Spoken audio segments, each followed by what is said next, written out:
ఈ లైవ్ ద్వారానే political party కూడా ఏదైతే ఉన్నటువంటి పొలిటికల్ పార్టీలు కూడా ఇలా మన ఓటు బ్యాంక్ రాజకీయాలుగానే వాడుకున్నాయి. ఓటు బ్యాంక్ రాజకీయాలుగా వాడుకొని ఇప్పుడున్నటువంటి ప్రపంచంలో అత్యంత జనాభా కలిగినటువంటి ఏ క్రైస్తవ సమాజం అయితే ఉందో ఆ క్రైస్తవ సమాజాన్ని అంతా ఒక్కటి చేసేటువంటి ప్రయత్నం ఈ నకిలీ నా కొడుకులు చేస్తున్నారు. ఆ నకిలీ నా కొడుకుల వల్ల ఇలా క్రైస్తవ పార్టీ కూడా పుట్టుకొస్తుంది.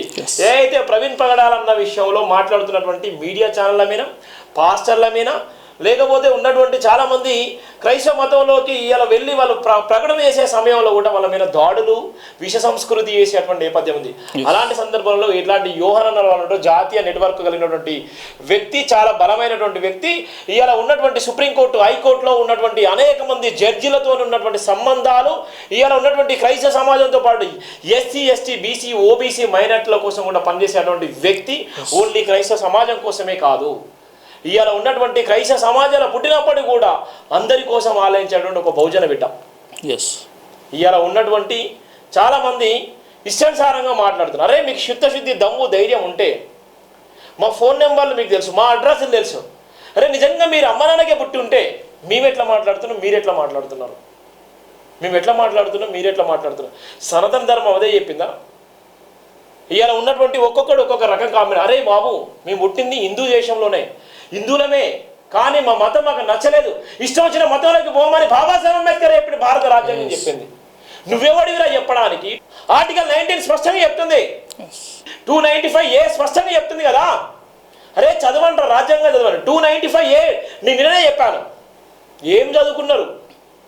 పిచ్చి కుక్కలాగా మీరు కామెంట్ లేచి పిచ్చి కుక్కలాగా మీరు మాట్లాడితే తోలు తీసి ఆరబెడతాం కొడుకులారా. మీకు దమ్ము ధైర్యం అంటే మీ ఫోన్ నెంబర్ పెట్టండి, కామెంట్ చేసి మీ ఫోన్ నెంబర్ కూడా పెట్టండి, మీ ఫోన్ నెంబర్ కూడా కింద పెట్టండి. మా ఫోన్ నెంబర్ ఇక్కడ స్పష్టంగా ఇచ్చిన వీడు జై ఎన్టీఆర్ అంటే తారకట అనవసరంగా చిన్న పిల్లోని పెట్టుకొని వాడి ఫోన్ నెంబరు ఇగో చూడండి, వీడి ఫోన్ నెంబర్ ఇది.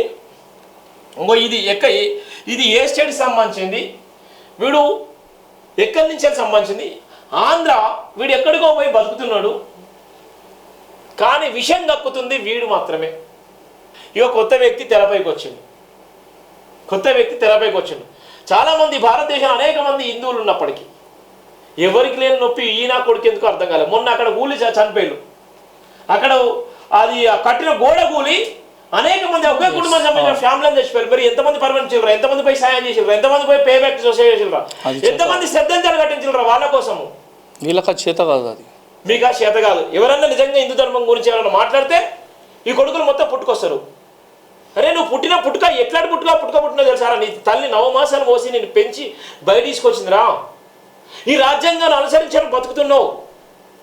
రాజ్యాంగం లేకపోతే నీ బతుకులేదు, నీకు మెతుకులేదు, నువ్వు తినే తిండి కూడా లేదు, నువ్వు నడిచే నేల మీద కూడా రాజ్యాంగం హక్కులు ఉంటేనే నువ్వు రాస్తున్నావు. వీడి నెంబర్ అన్న, వీడు జై ఎన్టీఆర్ తారకట, వీడు పెట్టుకున్నాడు ఇట్లా. ఈ ఫేక్ నా కొడుకులు సొంత పేరు కూడా పెట్టుకోలేను నా కొడుకు. వీడు వీడి వీడియోలు, వీడు ఆడియో కాల్ చూసిన తర్వాత చాలా బాగా అనిపించింది. ఎంత మాట్లాడేది తక్కువని ఈ నా కొడుకు కోసం అనవసరంగా వీళ్ళ తల్లిదండ్రులు ఎంత బాధపడతారు. అరే నేను చెప్తున్నాము, పుట్టి పెరిగిందే మేము దళిత కుటుంబాలు, మేము పుట్టిందే నిజంగా భయంకరమైనటువంటి పరిస్థితులు, అనేకమైన అవమానాలు, అనేకమైన నిందలు మోస్తూ నిలబడ్డటువంటి కొడుకులు మాలాంటూ నిలబడతారు. బాబాసాహెబ్ అంబేద్కర్ వారసులము, మేము దేనికి భయపడం, దేనికి రాము. ఇప్పుడు యోనన్న చెప్పింది కదా, ఆయన ఎట్లా చెప్పిండో అర్థమైపోయిందా? ఇలాంటి వ్యక్తులు బైబుల్ని పట్టుకుంటారు, అవసరం అనుకుంటే దేన్నైనా పట్టుకుంటారు. బైబుల్ పట్టుకోవడం తెలుసు, ఏ వస్తువునైనా పట్టుకోవడం తెలుసు. గుర్తుపెట్టుకో, నాకు రాజ్యాంగం తెలుసు, పెన్ను పట్టుకోవడం తెలుసు. గుర్తుపెట్టుకో, నేను నేర్చుకున్నది. నేను ఇంకా బైబుల్ పట్టుకుంటే ఇంకా సమాజంలో ఉన్నటువంటి ప్రతి వ్యవస్థను కూడా చదివేటువంటి దమ్ము ధైర్యం ఉంది. గుర్తుపెట్టుకున్నా కొడుకులా, బైబుల్ పట్టుకునే విధంగా చేయకండి. భారత రాజ్యాంగమే పట్టుకున్నా బైబుల్ పట్టుకునే ప్రయత్నం చేయకండి. ఒకవేళ బైబులే పట్టుకుంటే ఓపెన్ డిబేట్లు కాదు, సంతం ధర్మం ఉన్న ఇక మనస్ఫూర్తి రోజు యుద్ధం చేయొచ్చుగా. ఇలా ప్రవీణ్ పగడాలన్న విషయంలో ఇంత భయం ఎందుకు? ఇవాళ ఇంత భయంతో బతకవలసిన భయం ఎందుకు? ఇలా ప్రపంచంలో చాలా మంది ఉన్నారు, చాలా మంది అయ్యగలరు, చాలా మంది శర్మలు, చాలా మంది మేధావులు ఈ ప్రపంచంలో, భారతదేశంలో చాలా మంది ఉన్నారు. వాళ్ళందరికీ లేని నొప్పి నీకెందుకురా? వాళ్ళందరికీ లేని భయం నీకెందుకు? ఎవడు చెప్పి నువ్వు ఇష్టానుసారం తిట్టమని? మీ అమ్మని అక్కని చెల్లెలు మేము అంటున్నామా అన్న? వీడు వీడు ఫేక్ నా కొడుకు, వీడు కనీసం ఫోటో కూడా పెట్టుకోలేదు. వీడు ఇష్టానుసారంగా ఈ ఆడియో అన్న ఇష్టానుసారంగా అంటే ఇష్టానుసారంగా వీడు మాట్లాడుతుంటే మనకు అసలు ఎట్లుండే అంటే ఇక మనం మాట్లాడితే ఎట్లుంటే మేము లైవ్లో మాట్లాడుతున్నాం. ఏమన్నా చూసినా మేము డిక్షనరీలో కూడా ఉన్నాయి, మేము మాట్లాడితే డిక్షనరీలో కూడా దొరికని మాటలు ఉంటాయి. దయచేసి నెంబర్ నోట్ వేసుకోండి. ప్రతి ఒక్కరు కూడా కొత్త బిచ్చగాడు పుట్టుకొచ్చిండు. ఈ కొత్త బిచ్చగాడికి సమాధానం చెప్పండి. అత్యధిక జనాభా ఉన్నటువంటి క్రైస్తవ సమాజంలో ఉన్నటువంటి ఎస్సీలే అత్యధిక జనాభా ఉన్నటువంటి మన మీద విషయం కక్కుతున్నటువంటి ఈ నకిలీనా కొడుకులకి జీవితంలో మళ్ళీ దళితుల జోలికి రావద్దు, క్రైస్తవుల జోలికి రావద్దు అనే విధంగా బుద్ధి చెప్పకపోతే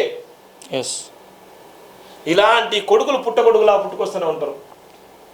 ఇలా చాలామంది మేధావులు మాట్లాడిన వాళ్ళందరూ మౌనంగా ఉన్నారు. వీనికి ఏం నొప్పి, వీనికి అయ్యే బాధ ఏంది, వీడు ఎక్కడున్నాడో తెలుసా? నీ అడ్రస్ నిజంగా చెప్పరా, నీ దమ్ముంటే నువ్వు సొంతంగా నిజంగా వాడి ఫోటో కూడా పెట్టుకోవాలంటే దొంగనా కొడుకు. ఏం పేరు? జై ఎన్టీఆర్ తారకట. ఇంకో ఇలాంటి వ్యక్తులు ఇలాంటి ఉంటారన్నా. ఇంకో ఇది మనం ప్రధానంగా రాసినటువంటి ప్రధాన వార్త అన్న. ఇది చూడండి.